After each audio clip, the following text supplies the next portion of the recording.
Okay, so can you hear me in the back? Yes. Okay, good.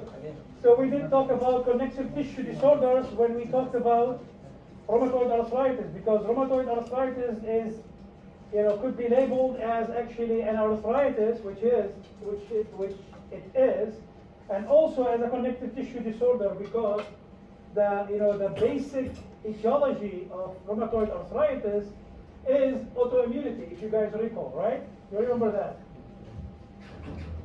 And you have been hearing it a lot, especially now with the COVID-19, unfolding, pandemic.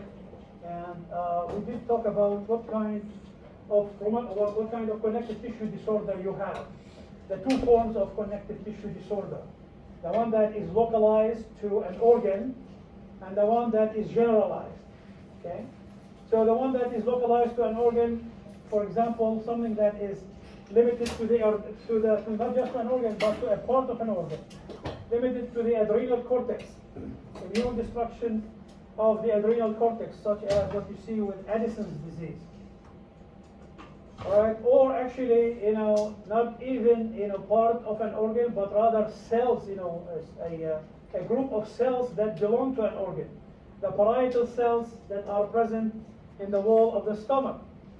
Their destruction is going to result in pernicious anemia, because you no longer have the intrinsic factor that is going to do, its trick on the vitamin B12.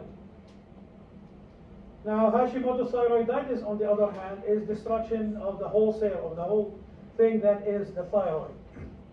Now, that's actually what you call organ-specific or localized kind of connective tissue disorder. Now, there are also systemic disorder. This is the other, flip side of the coin. Systemic disorder, and that's when it is affecting actually the whole body. Now, one thing I want you to remember is that when it comes to systemic connective tissue disorder, the reason why it is systemic is because there are vessels everywhere. And the hallmark of not all of them, but the hallmark of actually connective tissue disorder is vasculitis. Okay? Keep that in mind. And vessels are everywhere, right? So the end result will be what? The end result will be, a systemic, all over, kind of disorder, such as the SLE, such as the rheumatoid arthritis that we talked about, which is not just arthritis, but also extra, if you recall, extra joint, extra articular manifestations, and systemic sclerosis. Starting with systemic lupus erythematosus. Now, the word itself is a strange word, actually. It's not an English word, it's a Latin word. And it was labeled as such, lupus, because they thought that it is resulting from the bite of a wolf. Okay? Believe it or not. And, they did actually have an idea that it was a chronic kind of disease because, the symptoms never really went away, and at that time they did not have anything, to treat it with. There was nothing about the basis of the disease. But they knew actually that it is a lung disease that is going to involve pretty much the whole body. Now, when it comes to the disease itself, it is, its course actually is what you call relapsing and remitting. Relapsing and remitting. It gets a little bit better, then it gets worse, and then it gets a little bit better, then it gets worse. And with a variable manifestation, but it affects pretty much everywhere in the body.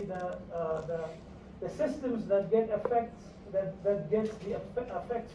effects the most are the blood cells, the joints, the skin, and the kidney. Now, there is actually some occupational exposures that are associated with SLE, including exposure to silica, exposure to cigarette smoking. There's also some medicines such as oral contraceptives. On the other hand, there is an inverse relationship with alcohol.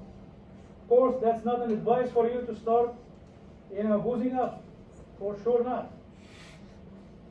Now, we did actually think for a period of time that, some environmental factors are actually highly associated with this disease. Now, we know actually that this association is at best murky, even though, one of them, the ultraviolet light, is definitely, right, at the top of the list of actually causes, at least, or triggers, if you will, of SLA.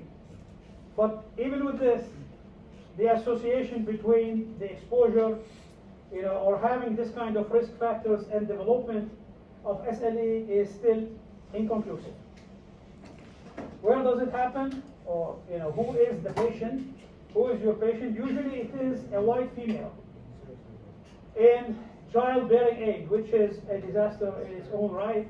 I had 2 of my autopsies, who were actually, 30-ish white females who actually died as a result of the disease itself. And both of them actually died as a result of the involvement of the CNS with the SLE.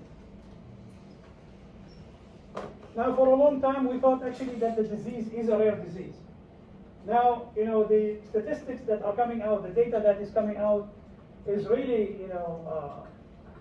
going against actually this belief, because now we are seeing that there is an increased actually incidence and increased prevalence of the disease.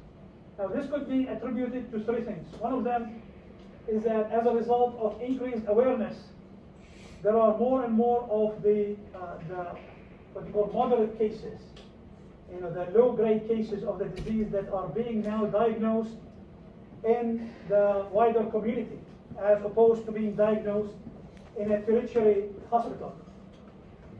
This is number 1. Number 2 is that we have better tests actually to confirm the disease. Okay, and number 3 is that we have a real actually increased incidence and prevalence of autoimmune disease in general and SLE in particular. Nowadays, actually, if I recall correctly, the prevalence of autoimmune diseases in general is about a billion people. So that's actually 1/7 of the people who live on this planet. So that's a huge number. So how does it come to happen? It's a multifactorial disease. So there are many pieces of the puzzle that should be there for it to start actually kicking in. One of them is that the person should have an innate susceptibility to the disease. Where does that innate susceptibility come from? It comes from courtesy of one of the HLA DRs, the HLA DR32.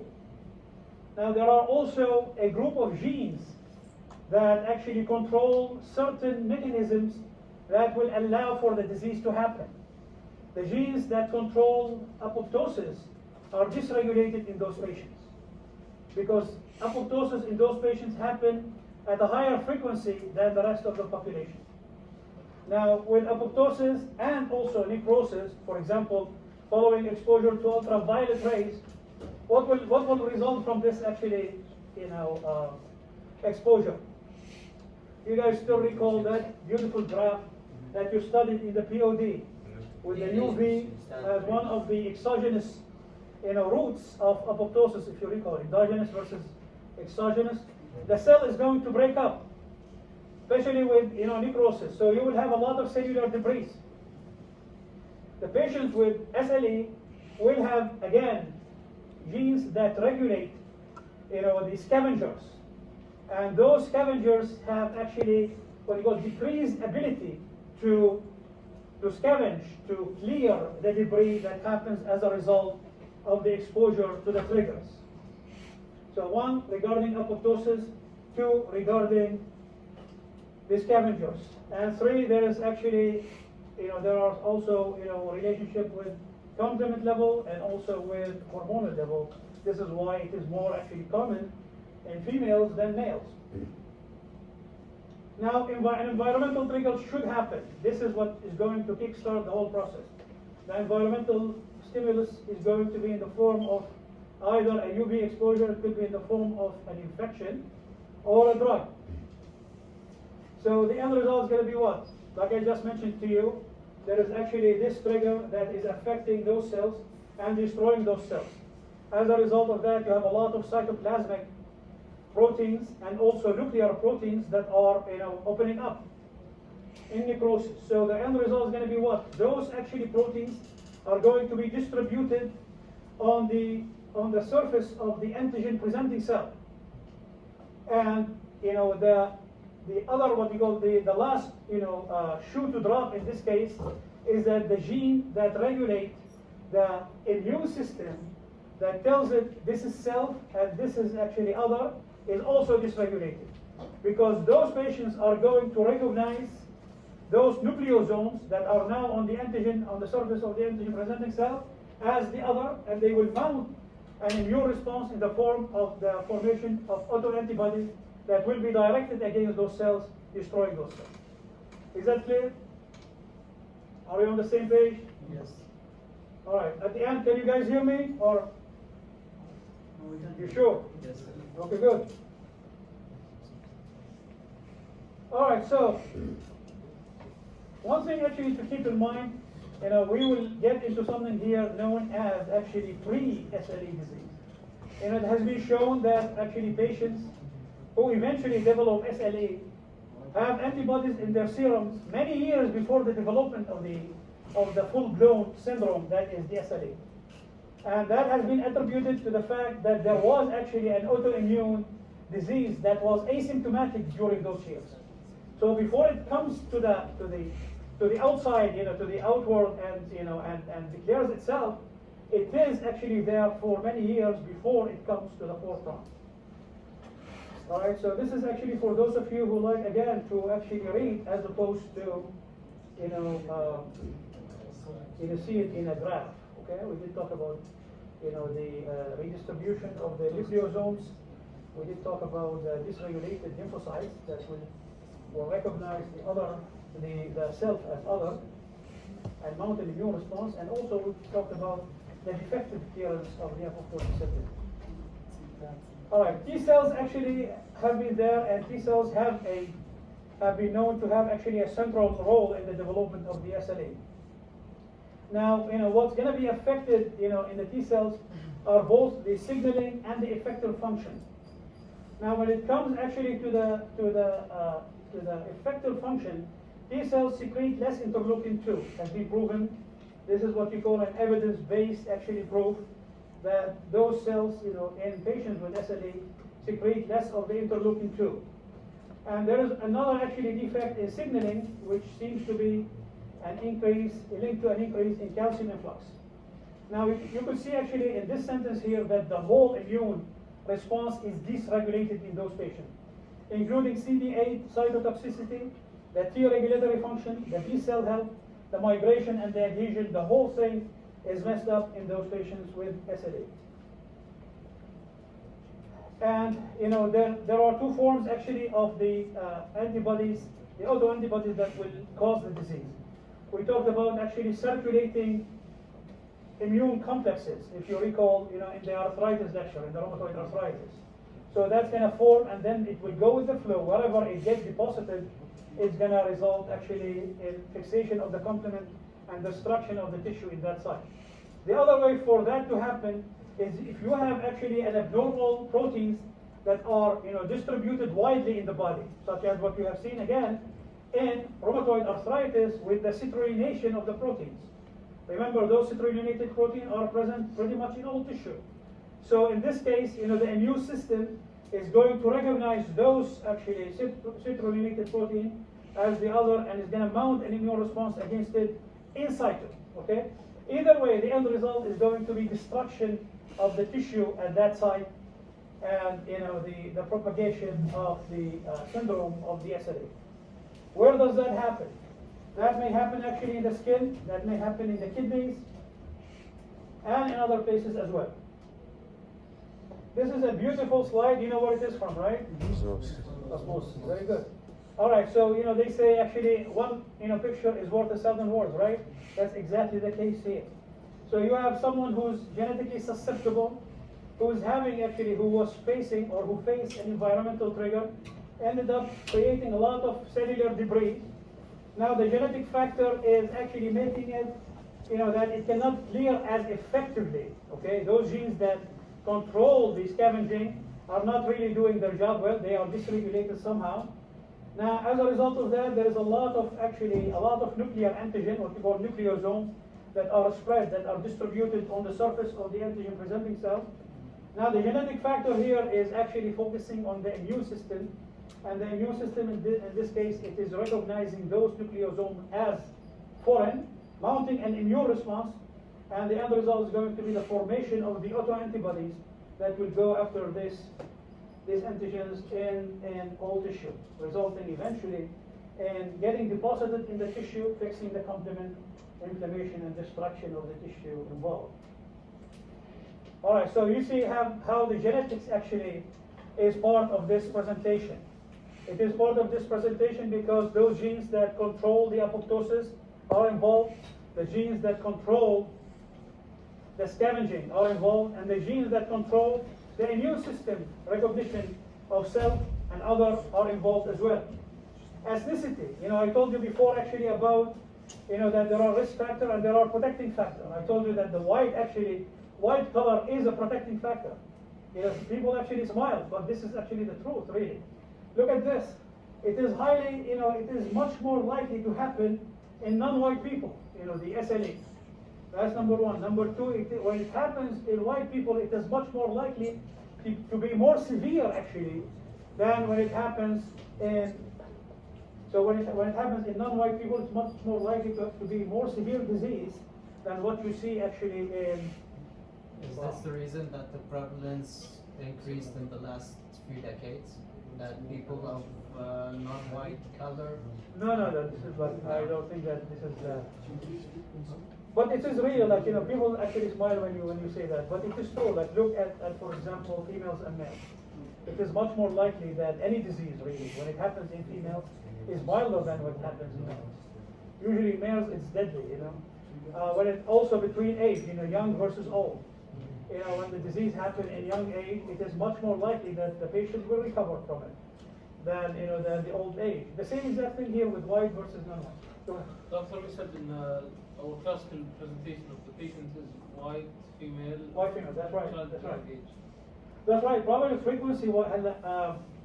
This is the characteristic patient. I think you're right. This is a very good observation. I did mention that. Where was that? Who is your patient, right? Who is your patient? Where did it disappear? Yes. Here? Yeah, last one. Here? Last line. Okay, a woman childbearing age. Okay, well, it is actually maybe my own bias because the two patients that I did the autopsies on were actually both whites. Okay, so it may have slipped my mouth. So probably it is a wide open kind of, yeah, I think it is less likely to happen in, let's see what has been written here. Less likely to happen. So in terms of frequency of both incidence and prevalence, 5 to 9 to 2 to 3 folds in non-whites versus white people. So it is less likely to happen in white people. But for some reason, the two autopsies that I got were actually two white females. So I take that back. You're right. Again, like when it happens actually in the ethnic minorities, the disease itself is more severe than when it happens in white people. And there is also more likely, for the association with comorbidities such as cardiovascular event than white people. Now this could be actually, there's a whole list of things of why this may be the case, for example, if you go to a white community versus non-white community in the US, you will see that the healthcare service in the white community is far more efficient, far more there than what you see in other communities. So this may be actually why, for example, the comorbidities in this case, are going to be altered, against minorities. But at the end of the day, you cannot actually escape it. Look at this, for example. Statistics are statistics; they don't lie. For example, the prevalence of lupus nephritis is far more common in ethnic patients, such as Asians, 60% in Asians, than in the white populations of Europe and the U.S. So it is there. There are reasons. Probably this is attributed also to genetics somehow, and we're not really aware exactly how it does that. Yeah. Now gender, this is actually an important thing, because now, one of the things, like, if you ask who's your patient, the patient is female, right? But does that mean that, males will not have it? Males could have it, actually. And this is something to keep in mind. Not only males and the extreme of age. The very young and the very old could develop SLE. And you need to keep that in mind when you have a patient who's coming in with a classic scenario, of arthritis, the mallar rash, all the stuff that fit the puzzle, but then you will dismiss it because it is not a female that you have, in terms of gender. So, not having high suspicion may actually result in delay of diagnosis, and that's very important when it comes to SLE, because the early diagnosis is very important to reduce the sequelae that will result from the disease. Now, also, there is the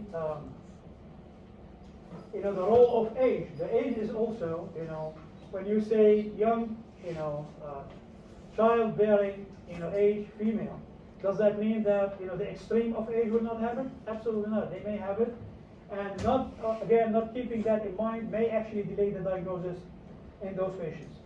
One thing regarding the late onset SLA, those patients who are above 50 years of age, this is going to be, having less nephritis and less disease activity. So you would think that this is good, having less nephritis and less, disease activity, that is the SLE activity. But, mortality is still high. Why? Because those patients, as a result of the, advanced age, will have more, comorbid conditions such as cardiovascular disease, and frailty. So their systems will not be able to cope as much as, someone who is in her 20s or 30s. All right, so how does the mechanism of injury? We already have talked about this. The formation of the autoantibodies that could be in situ, or it could be actually in the form of immune complexes that are, going with the flow, circulating everywhere in the body. Now, one thing actually, we would see that is peculiar to, the injury that is caused by those autoantibodies are the cytopenias, because, those are going to be directed against RBCs, neutrophils, lymphocytes, and platelets. How does that happen? You guys have just finished actually the heme block. How does cytopenia happen in autoimmune diseases? You're talking about stem cells in the bone marrow? No. Spleen will take out. It gets taken up by spleen macrophages. How's that? It gets taken up by spleen How? macrophages because How? antibodies they tag it. Exactly. So the antibodies go and tag it, right? And then as it goes through this filter, this great filter that that is put there, which is the spleen, it will not actually escape. Where does that happen in the spleen? Let me ask you. We're not done yet. Where does that happen in the spleen? No, exactly. There is like a special structure. Sorry? By the MACs, right? By the macrophages of the cords of Bill Roth. Have you guys ever heard about this name? So, the macrophages, in the cords of Bill Roth inspect every single cell that goes actually in the blood through the spleen. And if there is anything that is causing them, in this case it is autoantibody, it will make sure that this cell is not going to survive it. That's what we call, what kind of hemolysis we call that? Extravascular. So could it happen actually intravascular? Could you have intravascular hemolysis? Yes. How would that happen actually? Complements. Okay. All right. In this case, which test do you do? Direct. Which one? In The DAT. Yes. You agree with that? Yeah. Anybody who says no? Okay, good. All right, so here is actually a list of the clinical findings that you may see in patients with systemic lupus erythematosus. Starting with hematologic, we did talk about this, autoimmune hemolytic anemia, thrombocytopenia, and neutropenia. Lymphatics, you will have generalized painful lymphadenopathy with splenomegaly. Okay? All right, musculoskeletal. You will see small joint inflammation. So in a way, this is similar to what you would see in rheumatoid arthritis, right? But at the same time, it is non-erosive and not deformity causing as rheumatoid arthritis. In the skin, you will see actually the immune complex that will get deposited along the epidermal dermal junction. And that's actually the basis of a test that you're going to be calling the BAM test. Now, as a result of actually its deposition in that site, it will result in liquefactive necrosis with the fixation of the complement, and that's going to manifest clinically with the malar butterfly rash. Renal, it will get deposited in the kidney as well, and in the kidney it will result actually in proliferation of the mesangial cell, creating actually a form of mesangial glomerulonephritis, also known as diffuse proliferative glomerulonephritis. In the heart, it will actually deposit in the pericardium. When it's deposited in the pericardium, it will result in the development of what is known as fibrinous pericarditis. What is the other name of fibrinous pericarditis on the gross? Bread and butter. Can you explain to me how? The butter is the fibrinoid. You take a piece of bread, right? Yeah. And you actually put the butter on it, and then you throw it on what? You know where you throw it? This is what you mean by bread and butter?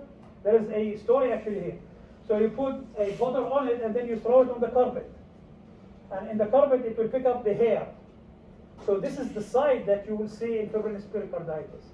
You will see hair, and this is actually the pericardial layer that is going to be attached to this hair. There's also Lippmann-Sachs endocarditis. How many types of endocarditis do you guys know? Now that you actually have done cardio, right? And you have done heme, and you have done also POD neoplasia, so I think you should be able to maneuver here a little bit. Infective. How many types of infective do you know about? 2. Which is what? Acute and subacute. Acute and subacute. Okay. And then? Non-bacterial. Non-bacterial thrombotic endocarditis, MBTE. And how many types of MBTE do you know about? Here's one. Lippmann-Sachs. Marante. Excellent. What's Marante? Associated with? Carcinomas. Excellent. So Marante, this is actually regarding associated with neoplasia, especially mucinous tumors. So it's a reaction to the mucin that is produced by tumors. And what tumors actually produce mucin? You did not do that because it's not GI yet. That's going to be colon, pancreas, and possibly also stomach. So this is actually what you have.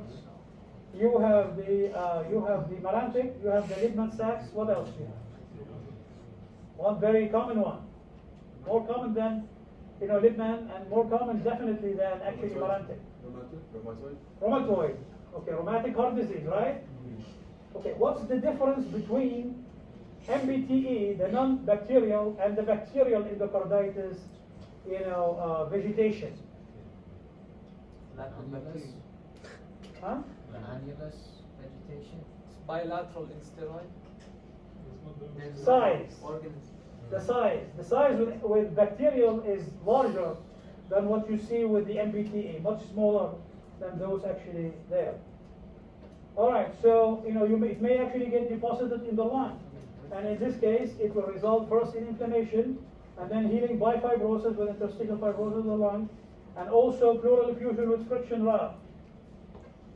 It may actually go directly into the heart, right, into the heart conduction system, especially in the newborns, where actually it may result in heart block.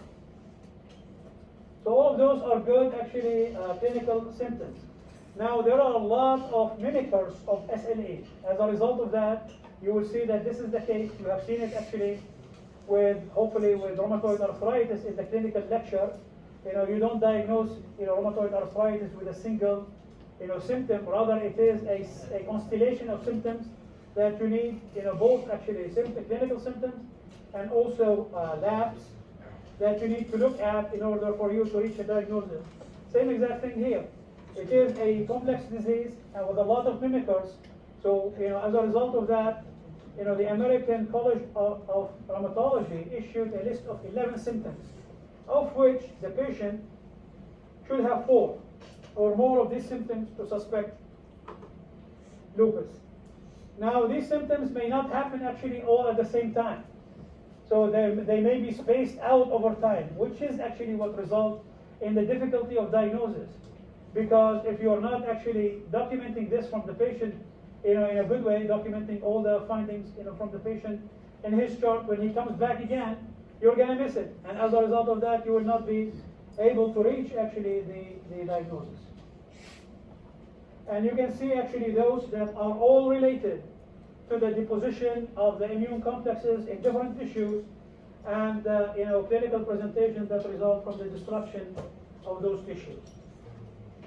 One thing I want to tell you about is the antibody, the anti-nuclear antibody, the ANA, which is highly sensitive but less specific, versus the anti-double-stranded DNA test, which is the opposite. Again, you screen with a highly sensitive test, and you confirm with a highly specific test. And you have the two right here in front of you. All right, so again,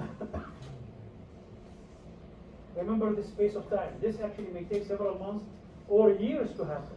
There are those who actually argue that even this should not be mentioned, that it has to be at the same time. The reason for this, it is an evolving disease, which means it changes as time goes by. And that's why actually this should be emphasized for someone who is following the list of symptoms that we have just talked about, and the symptoms and tests that we have just talked about. All right, so this is it with regard to this. Now, one thing actually I want to tell you about, the most common initial manifestation of the disease is arthritis and arthralgia. I did not want to discuss this here because I changed it a little bit, and you will find the change over there. One thing actually I want to tell you about is the involvement of the kidneys with the disease. Now, this involvement, of the kidneys with the disease is what you call like a middle of the road actually kind of presentation. It is not early and it is not late. And because of the fact that we are seeing, higher number of patients, especially in the community, this is a very important point for you guys, the ones who will, end up as GPs or as primary care physicians, in order to actually ensure that you test a patient who you're suspecting of having SLA for the presence of, for urinalysis, just a simple test, as simple as a urine test, may actually clue you in to the fact that this patient is actually developing SLA. All right, so summary of the diagnostic aspects in SLA. Every young woman who is presenting, white or non-white, who is presenting with symptoms of arthritis, arthralgia, should be evaluated for a possible SLA. Right, so major organ disease such as nephritis can be the presenting symptom. Now that tells you that actually this is delayed, right? Because when you take a symptoms that is in middle of the way, that means you have actually, you have not really caught the disease in its earnest. And as a result of that, this is, still, even with this, it can be missed if you don't have actually the background about the increasing incidence of SLA in the community, okay? And also the fact that you should not dismiss, males, you should not dismiss the extreme of age, very young or very old, with the disease, because that's going to result in delay in diagnosis. If you have any kind of suspicion, with an expensive and inexpensive tool such as urinalysis, you may be able actually to pick, you may be able to pick that diagnosis, or at least actually to go and do the other confirmatory diagnosis in the form of a biopsy and in the form of the autoantibody testing. All right. Concept of preclinical lupus. As I mentioned to you, during the course of the disease, are we done?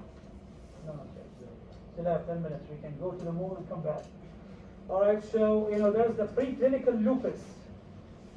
Preclinical lupus. That is similar to what are you guys aware about? Pre-diabetes. Have you heard about pre-diabetes? Yes. Could pre-diabetes result in the complication of diabetes? Yes or no? Yes. Yes, it could. How about that? The same exact thing here with preclinical lupus and incomplete lupus. So what's a preclinical lupus? Preclinical lupus, someone who's having this autoantibodies many years before, the diagnosis, the full-blown diagnosis of the full syndrome of SLA, without having any symptoms, asymptomatic actually disease. And then he may actually develop one or two signs. You try to do actually to make a diagnosis, you cannot because it did not match the criteria, right? So that's what you call incomplete lupus. And then eventually, many years down the road, he will be or she will be actually having developed enough of the symptoms and also a lab test probably that will make her actually meet the diagnosis of SLE. Can you stop it at the preclinical phase? That's a beautiful question. Actually, unfortunately, we don't do that. We don't test, okay, and we don't intervene. We don't test because why do we not test, in your opinion? Do not meet the criteria. It would be Not only that, it's there's always no about difference. money. Yeah. Because financially speaking, it is inefficient to go and do mass testing for population. Now, on a certain level, like a patient one patient at a time, with a physician, probably that's possible, But that will actually require awareness by the patient and double awareness by the physician, right? And that may not happen all the time. That's one, because again, you're actually seeing a GP. You're not seeing a specialist right off the bat, right? This is number one. Number two, you do not intervene because we don't know if the case actually will move on to be, full-blown SLA. We know that actually those cases, about 20% of them will move to actually, right here, will progress to become full-blown SLA. You see what I'm saying? So there's a lot of, ifs here, and as a result of that, there is really no consensus about, intervention and about getting it, here it is. Early intervention is not yet in practice because at present we are not really sure who's going to be, going on to eventually develop the disease. Do you at least monitor them, طيب? Do you at least monitor them? I don't recall that I saw that, no. Not even that. Go ahead. Probably this is what you call like one of the cracks where things go, that, there should be more, actually, there should be more, follow-up to this. Absolutely. But I don't believe that there is even follow-ups to those patients. In pre-diabetics, we do intervene in the terms of lifestyle modification and diet. Is this No, actually, in pre-diabetes, you may intervene. You may intervene. Now they take actually oral hypoglycemics. And it may delay the disease actually for many years. Because for example, the metformin will result in weight loss and also control of the blood sugar level. But this one here, I don't think there's anything like that. Now with diabetes, it's a completely different story. Why? Because of the widespread actually disease. This is far more common than what we are talking about here. Far more common than that. All right, very good. All right, so differential diagnosis of lupus, as a result of the fact that you have what you call overlap syndromes and, lupus mimickers, you have to have actually a high index of suspicion, and you need to do, certain tests that are going to try actually to minimize a mistake in this case. So the most frequent entity reported as a lupus mimicker is a viral infection, believe it or not. It is the parvovirus infection. The parvovirus, which one? B19, which does what? Aplastic crisis. Usually in what kind of patients? Sickle cell, any thalassemia patients, right? Very good. All right, so the other diseases that are mimicking lupus, including rheumatoid arthritis, they call it lupus. How about that? The polymyositis, the dermatomyositis, the systemic sclerosis, and Sjogren's syndrome. All right. Now, a special form of drug-induced lupus, usually associated with a long list of drugs. So this is why in any condition, not just here, the first question you ask your patient, what have you added to your list of medications recently? Because most likely than not, that's going to be the cause of what your patient is presenting with. So how will that happen actually? Usually a medium to long-term exposure to the offending agent, manifesting as arthralgias or arthritis, myalgia, fatigue, and sinusitis. But it has some distinctive features. For example, there is a history of drug exposure. This is something that we need to elicit from the patient. There is absence of the anti-double-stranded DNA. There are actually presence of anti-histone antibodies. There is low incidence of renal and CNS involvement, thankfully, and disappearance of the symptoms with the withdrawal of the disease, with the withdrawal of the drug. So it's pretty, unique when it comes to that. You need to keep it in mind. Why? Because it will respond to stopping the drug. Two antibodies, the ANA and the double-stranded DNA. Of course, there's a long list of actually antibodies, but the ones that are most commonly used are the ANA and the anti-double-stranded DNA. So with this one, you screen because it is a highly sensitive test. With this one, you actually confirm because it's a highly specific test.